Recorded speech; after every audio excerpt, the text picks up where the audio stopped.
మరి మనకు కలిగి ఉండుట ఎంతో ధన్యకరము. ఆయన మాట్లాడుతున్న మాటలు శరీర సంబంధమైనవి కాదు, మరి ఆత్మ సంబంధమైనవి. కాబట్టి ఈ నూతన సంవత్సరంలో నూతనమైన జన్మ అంటే క్రొత్తగా జన్మించడం అనే విషయాలు ఎలా అని చెప్పి ఆ మాటలు మనం మాట్లాడుకోవడానికి దేవుడు ఆశపడుతుండగా దేవుని ఆరాధిద్దాం. దేవుడు మనతో మాట్లాడలాగిన చక్కగా అర్థమయ్యేలాగిన దేవుడు మాట్లాడుతున్నప్పుడు మనకు అర్థం అవ్వాలి. అర్థమవుతుందే నూతనమైన జన్మ అనేది జీవితాల్లో వస్తుంది. ఆ నూతనమైన జన్మ అంటే ఏంటంటే మారు మనసు అనమాట. నూతనమైన జన్మ అంటే మారు మనసు అంటే చెడు విషయాలన్నీ పక్కన పెట్టి పరిశుద్ధమైన విషయాలు, పరిశుద్ధంగా ఉండి పరిశుద్ధ పట్టణానికి దేవుని రాజ్యానికి వెళ్ళే పరిస్థితుల్ని మనం వెతకాలి అని చెప్పి దేవుడు మన ఇంతవరకు కూడా ఎలా ఉన్నా సరే మరి దేవుడు ఇంతవరకు కూడా మనల్ని కాచి కాపాడి తన కృపలో మరి భద్రపరిచారు. తండ్రిలా మనల్ని కాపాడారు. కాబట్టి ఆయన మహిమ పరుద్దాము, ఆయన ఆరాధిద్దాము. దేవుడికి మహిమ కలుగును గాక. దేవుని ఆరాధించేవారు ఆత్మతోనూ సత్యముతోనూ ఆరాధించబడతారు. కాబట్టి మన ఆత్మతో సత్యంతో ఆరాధిస్తే దేవుని వాక్యం అనే దేవుడు మనకు అర్థమవుతాడు. దేవుడు అర్థమవుకపోతే యుగగాలు దేవునితో ఉండలేదు. కాబట్టి దేవుని వాక్యాన్ని అర్థం చేసుకోవాలంటే దేవుని ఆరాధిద్దాం.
కష్టాలలో నష్టాలలో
మహిమ కలుగును గాక.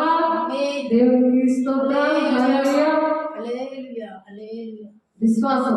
హెబ్రీయుల పత్రికలో మరి నూతనగా జన్మించాలంటే మనకి ఏంటి ఉండాలి చెప్పండి? ఏంటి ఉండాలి? విశ్వాసం ఉండాలి. నూతనగా జన్మ రావాలంటే దేవుడు అనుక్షణం కూడా మాట్లాడే దేవుడు. నీకు విశ్వాసం ఉండాలి, ఒక నమ్మకం ఉండాలి. దేవుడు నన్ను కాపాడాడు, ఈ జీవితం అంతా కాపాడాడు, ఈ సంవత్సరం అంతా కాపాడిన దేవుడు ప్రతి క్షణం కూడా నన్ను కాపాడుతాడు అనే ఒక విశ్వాసము ఎప్పుడైతే మనకు ఉంటుందో ఆ విశ్వాసముతో మనం నడిచినప్పుడు దేవుడు ఏ నష్టపోయినా సరే దాన్ని భరించుకునే శక్తిని కూడా దేవుడు ఇస్తాడు. ఒక సాక్షిగా నిలబెడతాడు. దేవుడికి మహిమ కలుగును గాక. మరి దేవుడు తన శరీరం అంతా కూడా దున్నబడ్డది. ఆయన ఎన్ని విషయాలు ఓర్చుకున్నాడంటే ఆ అభిషేకం, ఆ శక్తి, ఆ తండ్రి చిత్తాన్ని నెరవేర్చడానికి దేవుడికి మానవ రూపంలో వచ్చి ఆ శక్తిని భరించాడంటే ఒకసారి ఆలోచించండి. అలా 8 అంగుళం వేగులు కొట్టేస్తే ఎవరైనా బతకగలరా? సూదు గుచ్చుకుంటేనే పడేమో లెమ్మగా కొట్టేస్తారు, ఒక మాట అంటేనే లెమ్మగా కొట్టేస్తారు. అలాగే దేవుడు ఎలా భరించుకున్నారు తండ్రి చిత్తాన్ని నెరవేర్చడానికి? దేవుడు ఒక విశ్వాసం అనేది ఉంది, ఆయనకి ఒక విశ్వాసం అనేది ఉంది. తండ్రి చిత్తాన్ని నెరవేరుస్తాను, తండ్రి ఆయనతో మాట్లాడుతున్నాడు. దేవుడు తండ్రి అలాగే ధైర్యం ఇచ్చాడు. అలాగే ప్రార్థన చేసినప్పుడు, తండ్రితో సహవాసం చేసినప్పుడు తండ్రి అయిన దేవుడు మనకి తండ్రి చిత్తాన్ని నెరవేర్చడానికి మరి ఇంతకాలము కాపాడిన దేవుడు, మనకు అర్హత లేకపోయిన దేవుడు ఆయన మాటలు ప్రకటించడానికి, ఆయనతో కలిసి జీవించడానికి, దేవుని రాజ్యాన్ని కట్టడానికి, నీ ఇంటిని పరలోక రాజ్యంగా చేసుకోవడానికి దేవుడు ఒక విశ్వాసం అనేది ఇచ్చాడు. దేవుడికి మహిమ కలుగును గాక. కాబట్టి హెబ్రీయుల 11వ అధ్యాయంలో ఈ నూతన జన్మ పొందాలంటే ఒక విశ్వాసంతో ఉన్న వాళ్ళు కొంతమందిని భక్తుల్ని దేవుడు అక్కడ రాసి పెట్టాడు.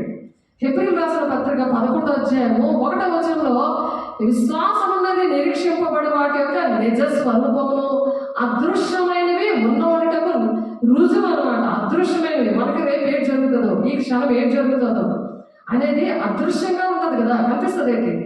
కనిపించదు కదా. ఈ గంట తర్వాత ఏడవుతుందో మనకు కనిపించదు కదా. కానీ విశ్వాసము కలిగి ఉంటేనంట అలా నిరీక్షణ. విశ్వాసం అంటే ఏంటి? వెయిట్ చేయడం అనమాట. నిరీక్షణ, దేవుడు నాకు మేలు చేస్తాడు, నేను దేవుని రాజ్యాన్ని కడుతున్నప్పుడు నా దేవుడు మేలు చేస్తాడని ఒక విశ్వాసం, ఒక నిరీక్షణ. అంటే వెయిట్ చేయడం, దేవుడు చేస్తాడని వెయిట్ చేయడం. అంటే స్పాట్లో అయిపోవాలి, నాకు ఇది చేస్తే నమ్ముతాను, నేను ఏ శ్రమ తట్టుకోలేను అని దేవుడు చెప్పలేదు. దేవుడు అలా చేయలేదు.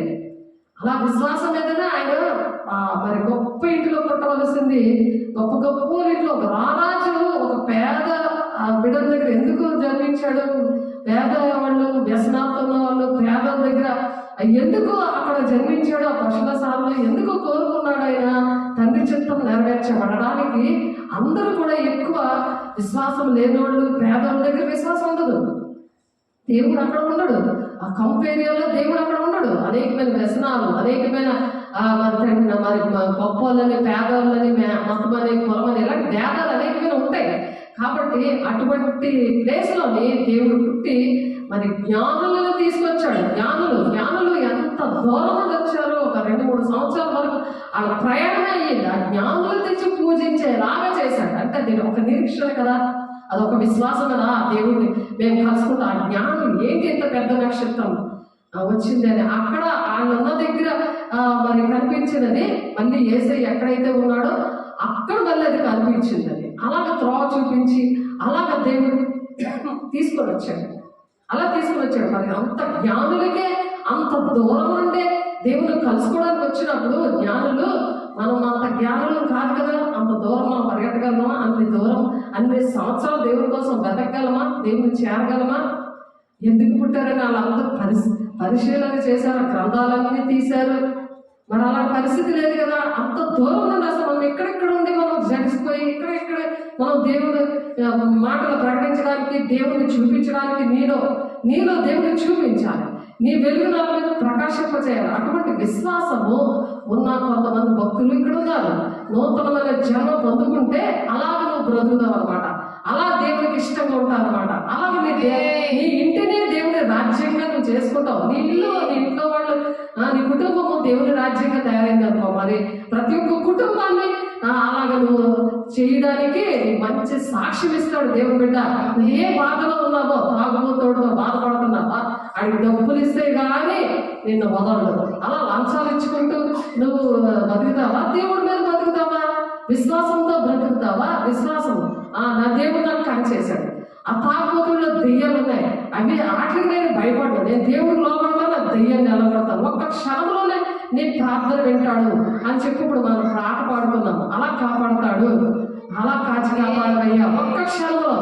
ఒక్క క్షణంలో చేసిన ప్రార్థన మరి దేవుడు ఆలకించే దేవుడు. అలాంటి విషయాలు ఎన్నో చేశాడు దేవుడు. మహిమ కలుగును గాక.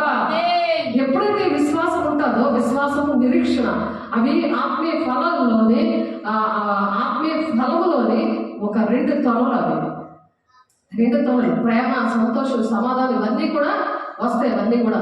కాబట్టి ఇక్కడ హెబ్రీయులకు రాసిన పత్రిక 11వ అధ్యాయము 1వ వచనంలో విశ్వాసం ఉన్నది నిరీక్షింపబడి వాటి యొక్క నిజస్వరూపము. నిజస్వరూపం అన్నమాట విశ్వాసం.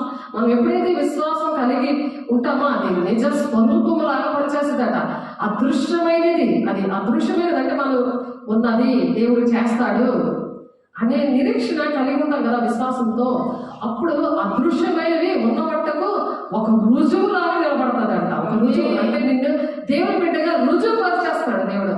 అలాంటి కార్యాలు నీ ద్వారా చేయిస్తాడు. అలా చేయించినప్పుడు అనేక మంది మారుతారన్నమాట. అనేక మంది దేవుడి రాజ్యానికి వస్తారు. పరలోక రాజ్యం మన మధ్యలో ఉన్నదని చెప్తున్నారు కదా. మరి దేవుడు మాట అలాగా నువ్వు ప్రార్థన చేయగలవు.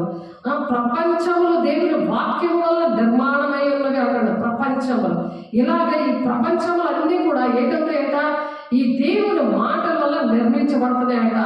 కాబట్టి అందును బట్టి దృశ్యమైనది కనబడేను పదార్థముల చేత నిర్మింపబడలేదని విశ్వాసం చేతే గ్రహించుకొనిచున్నాం అన్నమాట.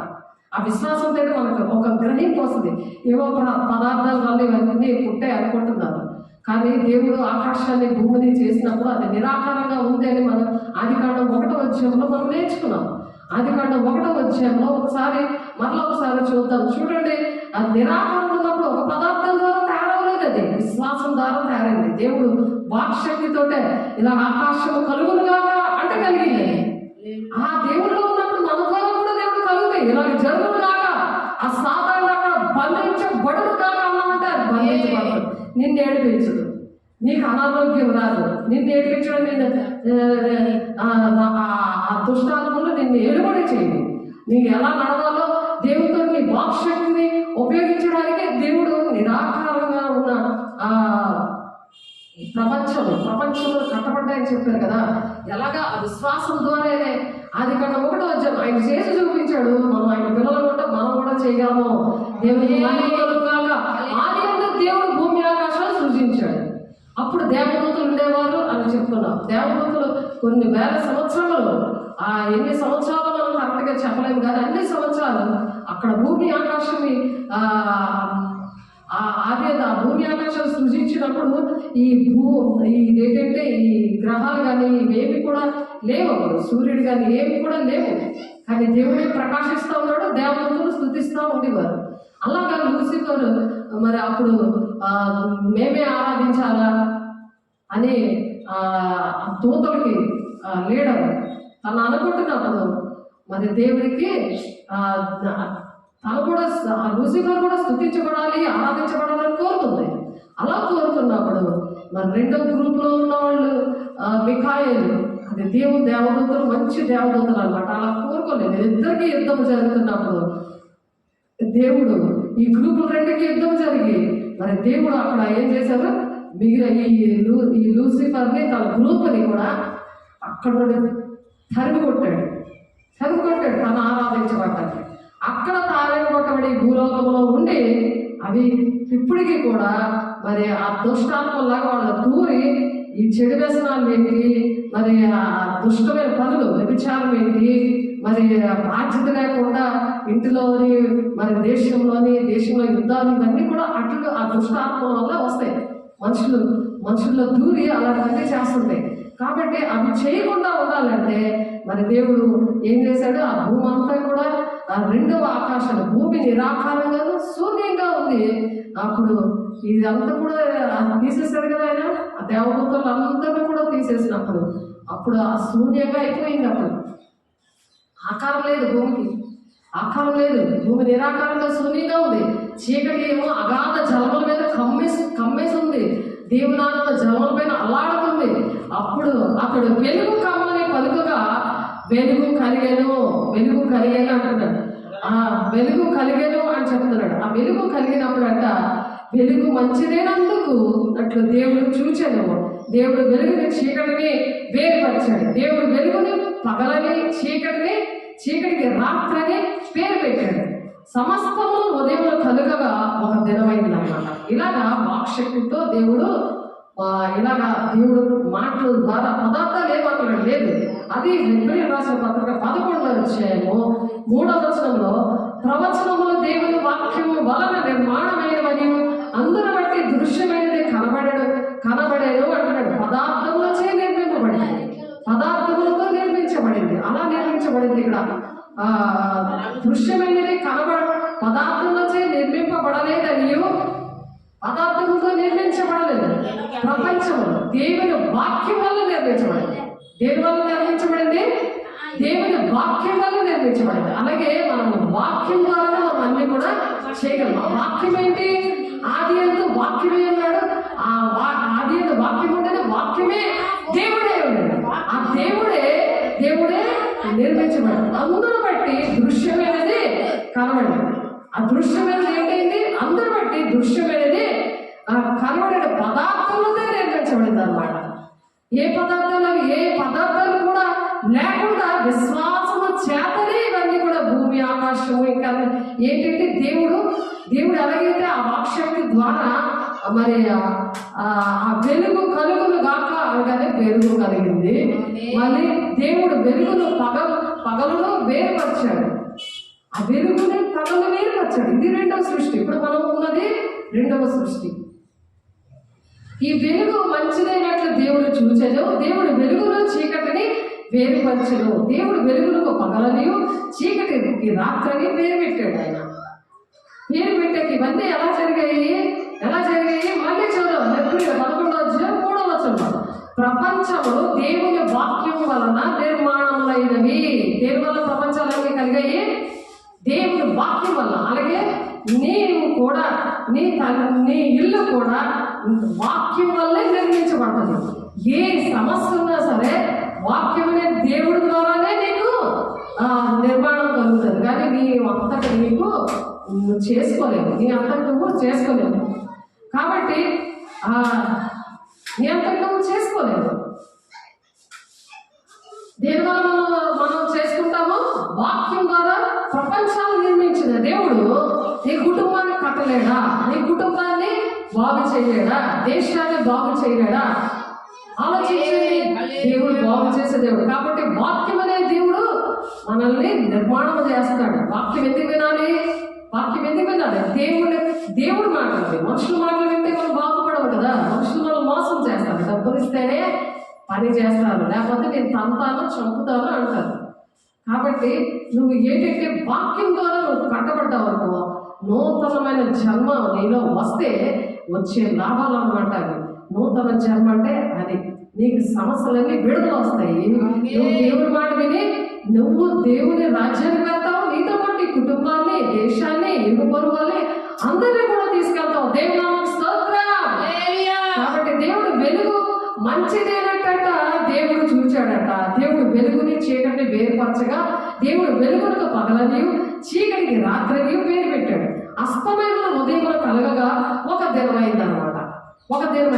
దాని తర్వాత మరియు దేవుడు జనముల మధ్య ఒక విశాలము కలిగి ఆ జలములను అంటే వాటర్, ఆ జలములను వేగపరచను గాక అని పలికాడు. లేకపోతే ఆ సముద్రము ఇప్పుడు అలాగ అక్కడికే ఉంది. మరి భూమంతా రాకుండా చేస్తే మనుషులు ఎక్కడ బతుకుతారు? ఆలోచించారా? ఆ జలాన్ని అలాగా వేరుపరచాడు. ఆకాశం వెలుగు చీకటి కలిగి ఉంటే ఎలా ఉంటామో? రాత్రి పగులు రాదు కదా. దానివల్ల జీవించగలమా? అలాగే వెలుగుని వెలుగుకేమో పగలని, రాత్రికేమో చీకటని పేర్లు పెట్టాడు. అలాగే ఈ జలాన్ని కూడా వేరుపరిచాడు. మరియు దేవుడు జలముల మధ్య ఒక విశాలము కలిగి, విశాలం అంటే ఆ విశాలంలోనే ఇప్పుడు మనం బతుకుతున్నాం. ఆ విశాలము కలిగి ఆ జలములను ఈ జలములను వేరుపరచును గాక అని పలికాడు ఆయన పలికిన దేవుడి బిడ్డగా నువ్వు పలకగలవు కదా, సైతాన్ని ఎదిరించగలవు కదా, నువ్వు ఆశీర్వాదకరమైన మాటలు పలకగలవు కదా, దేవుడికి లోపలికి దేవా నేను ఇలా ఉంటాను అలాగే జరుగును కాక. ఇదిగో వాక్యం ఆశీర్వాదకరమైన వాక్యము 2 కొరింథీ 9:15 ఉంది కదా, మీ యోగ్యత కనబడాలి, దేవుని మహిమను మనం వివరించాలి అని ఉంది అక్కడ. కాబట్టి అలాగే నీ మహిమను వివరించుదును గాక ఈ సంవత్సరం అని గాక అని పలికే వరకు వెంటనే అక్కడ దేవుడు సహాయం చేస్తాడు కదా. దేవుడు సహాయం చేస్తాడా లేదా? అలాగే దేవుడు సహాయం చేయాలని ఆశపడుతున్నాడు దేవుడు బిడ్డ. మరి విశ్వాసము దానిని బట్టి పెద్దలు సాక్ష్యం పొందారట. పెద్దలు అన్న వాళ్ళు దేవుని ద్వారా ఇలాగ దేవుని పెద్దలు సాక్ష్యం పొందారు. దానిని బట్టి పెద్దలు సాక్ష్యం పొందారంట. ఎవరు ఆ పెద్దలు? భక్తులు. హెబ్రీయులు రాసిన పత్రిక 11వ అధ్యాయంలో ఉన్నవాళ్ళు దేవుని బట్టి అలాగా సాక్ష్యం పొందారట. ప్రపంచంలో అలాగా దేవుని వాక్యం వల్ల నిర్మించబడిందట. ఇప్పుడు అందరూ కూడా దేవుని పిల్లలందరూ కూడా వాక్యాన్ని ఎందుకు ప్రకటిస్తున్నారు? సాతానుడు ఎందుకు ఆపేస్తున్నాడు? ప్రపంచం నిర్మించబడడం ఇష్టం లేదు, ప్రపంచం పరిశుద్ధంగా ఉండడం ఇష్టం లేదు. దుష్టుడికి ఇష్టపడదు కదా, ఇష్టపడదా? దేవుని మాటలైతే ఇష్టపడదు, దుష్టుడి మాటలే ఇష్టం ఉంటాయి. దుష్టత్వమే అంటే బూతులాడడం, అబద్ధాలాడడం, కొట్టుకోవడం, ఇవన్నీ ఏంటి? ఒక హత్య చేయడం, గొడవలకు దిగడం, ఇవన్నీ ఏంటివి? దుష్టుడి లక్షణాలు. అవన్నీ కూడా మరి త్రాగుబోతులు దేవుని రాజ్యానికి వెళ్ళరు అని ఉంది కదా. మరి చెడ్డపనులు చేసిన వాళ్ళందరూ దేవుని రాజ్యానికి వెళ్ళరు కదా. ఆ దేవదూతలు మనుషుల దూరి మరి వాళ్ళ సాతానులుగా తయారయ్యారు కదా. అందుకనే దేవుడు వాళ్ళని తోసేశాడు కదా. దేవుని ఆరాధించిన బిడ్డలే ఈనాడు అలా దెయ్యం పిల్లల్లాగా తయారైపోయారు. కాబట్టి అటువంటి వారి కోసము అందరూ కూడా అటువంటి వారిని బాగు చేయడానికి మరి దేవుడు కొంతమంది మనుషుల్ని ఏర్పాటు చేస్తున్నాడు. దేవుని మహిమ కలుగుగాక. ఆ వెలుగు సంబంధాలుగా ఉన్నప్పుడు, కొత్తగా జన్మించినప్పుడు దేవుడికి వెలుగుగా ఉంటారండు. అలా జన్మించాలని ఎక్కడుంది? యోహాను సువార్త 3వ అధ్యాయంలో ఉంది. శరీరములంగా జన్మించినది శరీరమును, ఆత్మూలంగా జన్మించినది ఆత్మీయనే ఉన్నది. మీరు కొత్తగా జన్మింపవల్లని నేను నీతో చెప్పినందుకు ఆశ్చర్యపడవద్దు. మీరు కొత్తగా జన్మించాలంటే ఏదో ఆశ్చర్యం అనిపిస్తుంది, అదేం పెద్ద పని కాదు. నువ్వేం ఆశ్చర్యపడిపోకలేదు. మళ్ళీ తల్లి గర్భంలో దూరి జన్మించాలా అని నువ్వు ఆశ్చర్యపడుతున్నావు అంటావు. అది కాదు, ఇది ఆత్మీయంగా జన్మించడం అన్నమాట. ఈ విషయము 6 లక్షల జనాభా నడిపిస్తున్నా. నికోదేము అడుగుతున్నాడు ఈ విషయం. తల్లి 6 లక్షల జనాభా నడిపిస్తున్న పాస్టరే అడిగితే మరి మిగిలిన వాళ్ళకి ఏం తెలుస్తుంది? ఆలోచించాడు. అందుకనే దేవుడు అక్కడ చెప్తున్నాడు, గాలి తనకిష్టమైన చోటుని విసురును, నీవు దాని శబ్దములు విందువే కానీ అది ఎక్కడి నుండి వచ్చునో ఎక్కడికి పోవునో నీకు తెలియదు. గాలి ఇప్పుడు ఆన్లైన్లో ఇప్పుడు దేవుడు మాట్లాడుతున్నాయంటే దేవుని అభిషేకంతో వెళ్ళిపోతున్నారు. గాలి ఎలాగెళ్తుంది? పరిశుద్ధాత్మ దేవుడు అలా ప్రపంచం అంతటికి యోదయ సమయ దేశంలో అంతటా సాక్షిగా ఉండడానికి యూట్యూబ్ ఎలా పనిచేస్తుంది? దేవుడికి మహిమ కలుగుగాక. దేవుడి పైన అలాగే చేస్తుంటే, దేవుడు పరిశుద్ధాత్మ దేవుడు అలా చేస్తుంటే సాతాను కూడా అలాగే పోటీ పడుతుంది. అలా పోటీ పడుతుంది. ఆ పోటీలోనే కొంతమంది చనిపోతున్నారు. ఆ పోటీలోనే చాలా మంది చనిపోతున్నారు. కాబట్టి అలా చనిపోతున్నారు. కాబట్టి విశ్వాసం బట్టి హేబేలు కయ్యేని కంటే శ్రేష్టమైన బలి దేవుడికి అర్పించాడు అన్నమాట. అలాగే శ్రేష్టమైన బలి అర్పించాడు. ఈ కయ్యేను ఏంటంటే దేవుడి మూలంగా పుట్టలేదు కాబట్టి కయ్యేను ఏం చేశాడు? హేబేలుని చంపేశాడు. ఎందుకు హత్యలు జరుగుతున్నాయి? దేవుడి బిడ్డలు ఎందుకు చంపేస్తున్నారు అంటే దేవదూతలు లూసిఫర్గా తయారయ్యారు కదా. అది లూసిఫరే దేవదూత, కానీ తను ఏంటంటే దేవుని కన్నా ఎక్కువ తను ఆరాధించబడాలి అంటే గొప్పలకి పోవాలి. గొప్పలు పోయిన వాళ్ళు అందరూ కూడా సాధారణ ఉంటాడు. కాబట్టి ప్రపంచంలో దేవుని వాక్యం వల్ల నిర్మాణం అవుతుంది అంటే నిర్మాణం అవ్వకుండా దుష్టుడు ఏం చేస్తున్నాడు? దుష్టుడు అలాగా బాధ పెడుతున్నాడు, మనుషుల్ని బాధ పెడుతున్నాడు. అలాగా బాధ పెట్టిన వారిలో హేబేలు, ఆయన విశ్వాసం పట్టంటే ఆ హేబేలు కయ్యేని కంటే శ్రేష్టమైన బలి దేవునికి అర్పించాడు అనమాట. శ్రేష్టమైన బలి అర్పించాడు. శ్రేష్టమైన బలి అర్పిస్తున్నావా దేవుని బిడ్డ? ఒకసారి ఆలోచించు. శ్రేష్టమైన బలి ఏంటి? హృదయమే దేవుని ఆలయం. బలి అర్పించడం కంటే దేవుని మాట వినడం శ్రేష్టం. నువ్వు ఎన్ని కానుకలు వేసినా, ఎంత సేవ చేసినా దేవుని మాట వింటున్నావా లేదా? ఇది క్వశ్చన్ అనమాట. నూతన జన్మ పొందుకున్న వాళ్ళకి ఉండవలసిన మొదటి లక్షణం ఏంటంటే దేవుని మాట వింటున్నావా, మనుషుల మాట వింటున్నావా? మనుషులు లోపడుతున్నావా, దేవుని లోపడుతున్నావా? వాళ్ళ దుష్టాత్మలు ఉన్నప్పుడు నేను దేవుని పని చేయనివ్వకుండా ఉన్నప్పుడు నువ్వు దేవుని రాజ్యాన్ని కట్టడానికి ఆటంకంగా ఉన్నావా? నువ్వు దేవుని రాజ్యానికి వెళ్ళవు కదా, నువ్వు నమ్ముకున్నా వేస్టే కదా. అందుకని ప్రపంచంలో దేవుని వాక్యము వలన నిర్మాణమై ఉన్నవని అందుని బట్టి దృశ్యమైనది కనబడే పదార్థములచ్చే నిర్మింపబడలేదని విశ్వాసము చేత గ్రహించాలన్నమాట. మనం ఆ గ్రహింపు ఎప్పుడు వస్తుంది? వాక్యం మన ఒంటిలో ఉంటే ఆ గ్రహింపు వస్తుంది. విశ్వాసం బట్టి హేబేలు అలాగా అలా ఉన్నాడు. అటువంటి కానుకలు ఇచ్చాడు, దేవుని కలిగి కానుకలు ఇచ్చాడు. దేవుని కలిగి ఏం చేశాడు? ఆయన పరిచర్య చేశాడు. మన సంఘానికి సేవకి సహకరించాడు. యేసు శరీరంలో ఒక అవయవంగా ఉన్నాడు హేబేలు. దేవుని మాట వింటూ దేవుడు పరిచర్య చేశాడు, దేవుని కానుక తెచ్చాడు. చూడండి, విశ్వాసం బట్టి హేబేలు కయ్యేని కంటే శ్రేష్టమైన బలి దేవునికి అర్పించాడట. ఎవరికి అర్పించాడు? దేవునికి అర్పించాడు. వేరేదో చేసి దేవునికి అర్పించడం కాదు. ఆ కానుకలో ఇస్తున్నాను కదా, అందుకే ఆ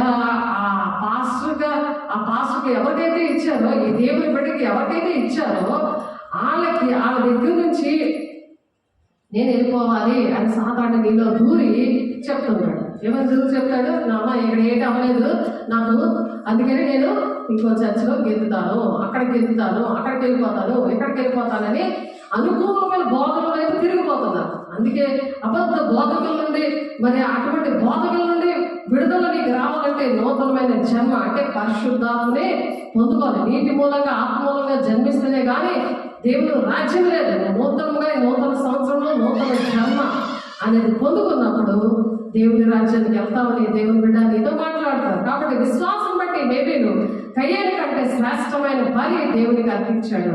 దేవుడు అతని అర్పణలు గూర్చి సాక్ష్యం ఇచ్చినప్పుడు అతను ఆ విశ్వాసం బట్టి నేటి మందులనే సాక్ష్యం పొందాడు. అతను మృతి నొంది ఆ విశ్వాసం ద్వారా మాట్లాడుతున్నాడట. చూడండి, చచ్చిపోయినా సరే ఆయన మాట్లాడుతున్నాడట. ఎవరు మాట్లాడుతున్నాడు చెప్పాలి? ఆయన చనిపోయేది కూడా మాట్లాడుతున్నాడు. ఎవరు మాట్లాడుతున్నారు? హేబేలు చనిపోయినా సరే ఆయన మాట్లాడుతున్నాడు. ఎవరి ద్వారా? అలాంటి వాళ్ళకి ఎవరికైతే తయారు చేశాడో దేవుడు, అటువంటి వారి ద్వారా, అంటే శిష్యులు, ఆయన ద్వారా శిష్యులు ఉంటారు కదా, వాళ్ళందరి ద్వారా మాట్లాడుతున్నారు. అందుకనే గొప్ప వాళ్ళు వాళ్ళ మాటలు చెప్పుకొని చాలా మంది చెప్పుకుంటారు. అలాగా గురువులుగా వాళ్ళ పాలు ఇవ్వకూడదు. వాళ్ళు చేసిన భక్తి కరెక్ట్గా చెయ్యాలి. అప్పుడు దేవుడు మరి చనిపోయినా సరే మన మాటలు ప్రజలు విని, మనం బ్రతికున్నా చనిపోయినా సరే మన మాటలు అలా నిలబడిపోతాయి అన్నమాట. ఆ మాటలు ఫాలో అయిపోతారు. ఏదో విన్నాను కదా, వెళ్ళిపోతున్నాను కదా అని కాదు, అలా నడుస్తున్నానా లేదా అని ఆలోచించుకుంటే వాక్యాన్ని అలా హృదయంలో పెట్టుకుంటూ దేవుని రాజ్యానికి వారసులుగా ఉండడానికి, వాక్యానుసారంగా నడవడానికి దేవుని అడగాలి. విశ్వాసము బట్టి హేబేలు కయ్యేని కంటే శ్రేష్టమైన బలి ఇచ్చాడంట. కయ్యేని కంటే శ్రేష్టమైన బలి ఏంటి? దేవునికి విశ్వాసంతో ఉండి నిరీక్షణతో ఆయన చెప్పిన మాటలని విని మరి శ్రేష్టమైన బలి ఇచ్చాడు. అది శ్రేష్టంగా ఇచ్చబడింది. కయ్యేని కూడా బలి అర్పించాడు, కానీ దేవునిలో లేడు. దేవునిలో లేకుండా ఏదో నామకార్థం ఉండి తండ్రి చిత్తాన్ని నెరవేర్చకుండా మరి సంఘం విషయంలో అంటే వేసే శరీరము అనే శిరస్సుకి లోబడకుండా, వేసే శరీరంలో అవయవంగా లేకుండా ఆ కయ్యేని అలాగే ఇచ్చాడు. కాబట్టి ఆ విశ్వాసము బట్టి నీతిమంతుడని సాక్ష్యం పొందలేకపోయాడు. హేబేలు పొందగలిగాడు. అతడు హృదయాన్ని ఆ విశ్వాసం ద్వారా మాట్లాడుతున్నాడంట. విశ్వాసం బట్టి హానోకు దేవునితో నడిచాడు. దేవునితో నడవటం ఏంటి? నూతనమైన జన్మ పట్టుకున్నప్పుడు, అలా నూతనమైన జన్మ మనం పొందుకున్నప్పుడు నూతన సంవత్సరంలో దేవునితో నడుస్తాం, మనుషులతో నడము. అంటే దేవుడు ఏం చేయమంటే అది చేస్తాం, ఎలా వినమంటే అలా వింటాం, ఏది చెప్పాడో అది చేస్తాం, దేనికి లోపడబడితే అది చేస్తాం. అలా హానోకు అలా నడిచాడు. కీర్తన 32:8 ఉంటుంది, దేవుడు నీ మీద దృష్టి నుంచి ఆలోచనలు చెప్తాడు, నడవలసిన త్రోవ నీకు బోధిస్తాడు అని చెప్పి దేవుడు నాకు బోధించడం బట్టి దేవుడిచ్చిన వరంలో ఫస్ట్ వరం అది. నాకు నడిపించాడు దేవుడు. నేను అభిషేకం పొందుకున్నాక నూతన నీటి మూలంగా ఆత్మ మూలంగా నేను జన్మించినప్పుడు 1999లో దేవుడు అటు విధంగా నడిపించబట్టి ఇప్పుడు 25-26 సంవత్సరం వచ్చింది. ఇప్పుడు నేను నడుస్తున్నాను. హానోకు ఇప్పుడు విశ్వాసం బట్టి హానోకు మరణం చూడకుండానట్లు కొనిపోబడ్డాడు. అంటే ర్యాప్చర్. ఇప్పుడు దేవుడు పెళ్లి కుమార్తె సంఘానికి మనం కూడా అలాగే కొనుక్కోబడతాం. దేవుడికి మహిమ అలా సిద్ధపడాలి. విశ్వాసము నిరీక్షణతో దేవుడి వాక్యాన్ని లోబడి ప్రపంచాలను నిర్మించి ఆ విధంగా మనము దేవుడు మన సృష్టిని అలాగే చేశాడు కదా. దేవుడు విశాలము చేసి విశాలము కనుక జలములను ఎలా వేరుపరచాడు, అలా వేరుపరచబడును గాక కదా ఆ ప్రకారం అయిపోయిందంట. దేవుడు ఆ విశాలములకు ఆకాశం అని పేరు పెట్టాడట.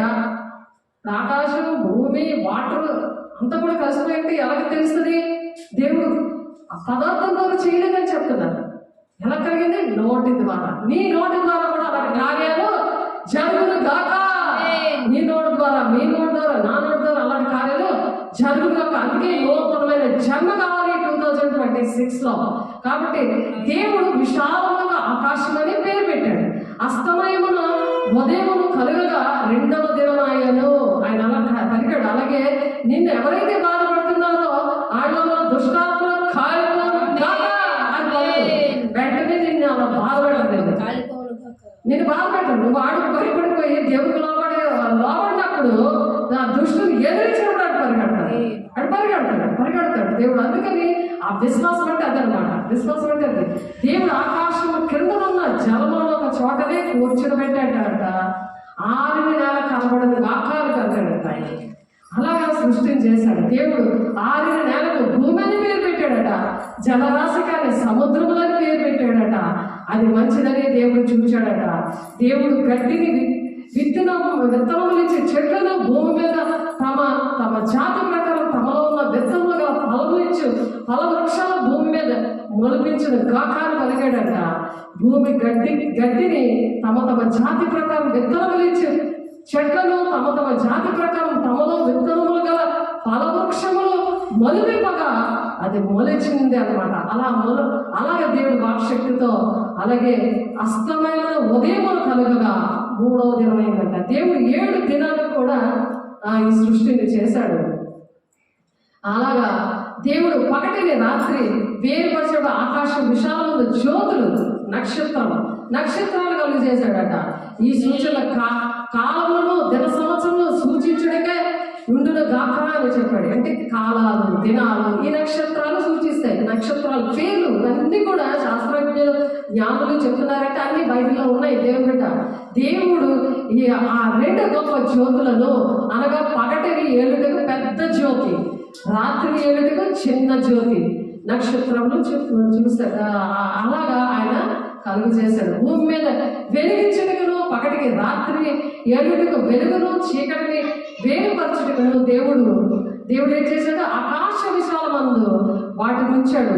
అది మంచిదని దేవుడు చూసి మంచిదే చక్కగా ఇప్పుడు బాగుంది, మా మీద పనిచేస్తే ఇప్పుడు చాలా మంచి జరిగింది అనుకుంటామా? అలాగే దేవుడు చూసి చాలా సంతోషపడ్డాడు. అస్తమైన ఉదయం కలగగా 4వ దినం అయిందంట. ఆ దేవుడు జీవం కలిగి చలించి వాటిని జలములు సమృద్ధిగా పుట్టించిన గాకానియు పక్షులు భూమిపైన ఆకాశ విశాలమే ఎదురుగా కనగానే పక్షులు వచ్చేసాయి. దేవునికి మహిమ కలుగునుగాక. పక్షులు వచ్చాయో అనుకుంటారు, కానీ మనం చెప్పాలి దేవుడు జలములలో వాటి జాతి ప్రకారము జలముల సమృద్ధిగా పుట్టించిన మహా మత్స్యములను జీవముల చలించి వాటినన్నిటినీ దాని పరిశుద్ధమైన జాతి ప్రకారం రెక్కల గల పక్షిని సృజించి అది మంచిదని దేవుడు చూచెను. దేవుడు మీరు ఫలించి అభివృద్ధి పొంది సముద్ర జలంలో నిండి ఉండుడని పక్షులు గట భూమి మీద విస్తరించుడు గాకని వాటిని ఆశీర్వదించాడు. పక్షులు అన్నీ ఉన్నాయో చూసారా, ఉదయం లెగ్గాల వేయడం చెప్తాయి, స్థుతులు చెప్తుంటాయి. అప్పుడు మనుషులకి మెరుగు వస్తానా తెల్లారిపోయింది అని. అలాంటి టైంలో ఏముండవు కదా. చూడండి సృష్టి దేవుడు ఎలా పలికాడు. అలాగే మనం కూడా పలకాలి. కొన్ని శుభమైన వచనాలు పలకరా అని అంటుంటారు. కాబట్టి మనం శుభంగా పలకాలంటే నూతనంగా జన్మించినప్పుడు అవి జరుగుతాయి. దేవుడి వాగ్దానాలు నెరవేర్చబడతాయి. ఈ సంవత్సరం ఏ వాగ్దానం వాక్యము ఇచ్చాడో ఈ సంవత్సరంలో దేవుని బిడ్డలు చాలా జీవించడానికి ఇష్టపడతారు. ఎవరైతే వినలేదో వాళ్ళకి రివర్స్ గేర్లో వెళ్తాయి. రివర్స్ కావాలి. వినలేని వాళ్ళకి రివర్స్. దాన్ని రివర్స్ మీరు ఆలోచించండి. ఆశీర్వాదం దగ్గర శాపం ఉంటుంది. ద్వితీయోపదేశకాండం 28వ అధ్యాయం 1-14 వచనాల్లో ఆశీర్వాదాలు ఉన్నాయి. అక్కడ నుండి 68 వచనాలు అటువంటి వారికి తప్పుతాయి. కాబట్టి మనం నూతనమైన జన్మ తీసుకోవాలి. దేవుడు వాటి జాతి ప్రకారం జీవితాల వాటిని అడగా, వాటి జాతి ప్రకారం పశువులను పురుగులను అడిగా, జంతువులు భూమి పుట్టించిన కాకని పలికెను. ఆ ప్రకారమైన దేవుడు ఆయా జాతుల ప్రకారము అడవి జంతువులను, ఆయా జాతుల ప్రకారం పశువులను, ఆయా జాతుల ప్రకారం నేలను ప్రాకు ప్రతి పురుగును చేశాడట. అది మంచిదని దేవుడు చూచాడట. దేవుడు మన స్వరూపమందు మన పోలిక చెప్పున నరులని చేశాడంట. ఇప్పుడు దేవుడికి మహిమగలుగా ఇవన్నీ కూడా మన కోసం చేసి అప్పుడు మనిషిని చేశాడు. ఇప్పుడు దేవదూతల్ని చేస్తే ఆయన కోసం పట్టించుకోలేదు, కానీ మనుషుల కోసం ప్రాణం పెట్టడానికి వచ్చాడు. ఆయన దేవుడికి మహిమ కలుగునుగా ఆయన స్వరూపంలో మన పోలిక చెప్పున నరులని చేయడము. వారు సముద్రపు చేపలను, ఆకాశ పక్షులను, పశువులను, సమస్త భూమి మీద ప్రతి జంతువుని ఎడుగును గాక. అది మనం మాట్లాడుతున్నాడంటే కుక్కలు ప్రార్థన చేయడం చూస్తుంటారు కదా, పిచ్చుకలు మాట్లాడడం చూస్తుంటారు. ఆలోచించండి, గాడిద మాట్లాడింది దేవుడు మాట్లాడింది దేవుడు మరి బైబిల్. కాబట్టి అది మాట్లాడదు కాక అని భక్తులు పలికారు. మనం కూడా దేవుడు అలా వాక్శక్తి ఇస్తారు ఎవరికి? దేవుడిలో జన్మించిన వారికి. అందుకు నూతనమైన జన్మ. దేవుడు తన స్వరూపమందు నరుని సృజించాడు. దేవుని స్వరూపమందు వారిని సృజించాడు. స్త్రీని కానీ పురుషుడు కానీ వారిని సృజించాడట. దేవుడు వారిని ఆశీర్వదించను. ఎట్లనగా మీరు ఫలించి అభివృద్ధి పొంది విస్తరించి భూమిని నిండించాడని మనకు ఆర్డర్ వేశాడు. ఆయన మరి విస్తరించాలా లేదా? అదే వాగ్దానం అరుణకాంతికి వచ్చింది. భూమిని విస్తరించాడు. అనేకమైన నాకు కూడా అనేకమైన జన్లకు తల్లిగా ఉంటావు అని నన్ను ఆశీర్వదించాడు. నన్ను వెంబడించిన వాళ్ళు కూడా నా ఆశీర్వాదాలు అవి వెళ్ళిపోతాయి. కాబట్టి దేవుడు ఒక బిడ్డలు ఎందుకు ఎంచుకుంటాడు? దర్శనం పిలిపిన నన్ను తీసుకొచ్చాడు వైజాగ్ విజయనగరం. మరి నాతో నా శిష్యులకి కూడా దేవుడు అటువంటి కృపలు ఇచ్చాడు. కాబట్టి ప్రతి దానిని మనం వేరే శక్తి ఉంటుంది, అందుకని లోపడిపోయే శక్తి ఉండదు. దేవుడు ఇదిగో భూమి ముందున విత్తనం ప్రతి చెట్టును కూడా విత్తనములు ఇచ్చి వృక్ష ఫలము గల ప్రతి వృక్షములు మీకు ఇచ్చి ఉన్నాను, అవి మీకు ఆహారమగును అని అంటున్నారు. చాలా మందికి ఆహారం అవ్వకుండా పళ్ళు తినలేరు. కొంతమంది తింటే అనారోగ్యాలు వచ్చేస్తాయి. ఎవరైతే దేవుడు మాటలు వింటారు, దేవుడు సృష్టిలో ఉన్నవన్నీ కూడా అవి తినడానికి అనుభవించడానికి దేవుడు సహాయం చేస్తాడు. కాబట్టి దేవుడు ఈ మాటలు దీవించిన గాక. ఆమేన్. ప్రార్థన చేసుకుందాము. నూతనముగా జన్మించడానికి దేవా అయ్యా మా కోసం ఎన్ని సృష్టించావు అయ్యా, మీకు వందనాలయ్యా. మీరు మాట్లాడారయ్యా తండ్రి. ఈ సంవత్సరం ప్రభా నూతనముగా జన్మిస్తున్న బిడ్డలలో ప్రభా అయ్యా ఈ వాక్యం వింటున్నప్పుడు ప్రభు ఆ నూతన జన్మ కలగాలగాక. నీటి మూలంగా ఆత్మ మూలంగా జన్మిస్తేనే కానీ దేవుని రాజ్యంలో ప్రవేశం లేదని చెప్తున్నావు ప్రభా. నూతనమైన సంవత్సరంలో నూతనమైన ఆత్మ, నూతనమైన జీవితం, నూతనమైన అయా నాయన పనులు, నాయన నూతనమైన హృదయం అయా చేసినప్పుడు ఆ పనులన్నీ కూడా గుర్తుకు వస్తాయి ప్రభా. ఏంటి నేను ఇంకా పాత జీవితంలోనే ఉన్నాను. దేవుడు కృప ద్వారా నేను ఎంతకాలం నన్ను రక్షించాడు, కాపాడాడు.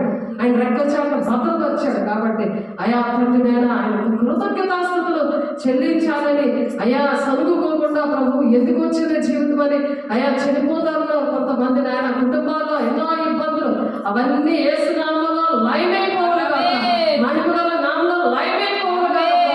అయ్యా నీవే ఆహారం అని నాయన నీ కోసం బ్రతకడానికి నీతో ఉన్నప్పుడు తండ్రి చిత్తాన్ని నెరవేర్చడానికి నూతనమైన జన్మను మాకు అనుగ్రహించినందుకు ప్రభా, చేతులెత్తిన బిడ్డలందరినీ అటువంటి నూతన జన్మతో మీరు అయా పరిశుద్ధ ఆలంకరాలతో అలంకరించి నీ ఆత్మతో నింపి నీ మహిమతో నింపి నీ సాక్షిగా నిలబెట్టుకుంటున్నాను. ఈ సంవత్సరం అంతా కూడా మీరు కాచి కాపాడి రక్షిస్తున్నందుకు ప్రతి దినము కూడా నీ సాక్షిగా నిలబడ్డారు. మీరు సహాయం చేసి ఆశీర్వదించి పంపిస్తున్నందుకు వందనాలు స్తోత్రాలు చెల్లిస్తుంది. యేసయ్య పరిశుద్ధ నామములో బ్రతిమలాడి వేడుకుంటున్నాను తండ్రి. ఆమేన్. తండ్రి యొక్క దీవెన, కుమారుని యొక్క కృప, పరిశుద్ధాత్మ యొక్క నిత్య సహవాసము సదాకాలము కూడా తోడైండి నడిపించును గాక. ఆమేన్. ఆమేన్. దేవుని మహిమ కలుగును గాక. ఆమేన్. దేవుడు దీవించి ఆశీర్వదించును గాక. ఆమేన్.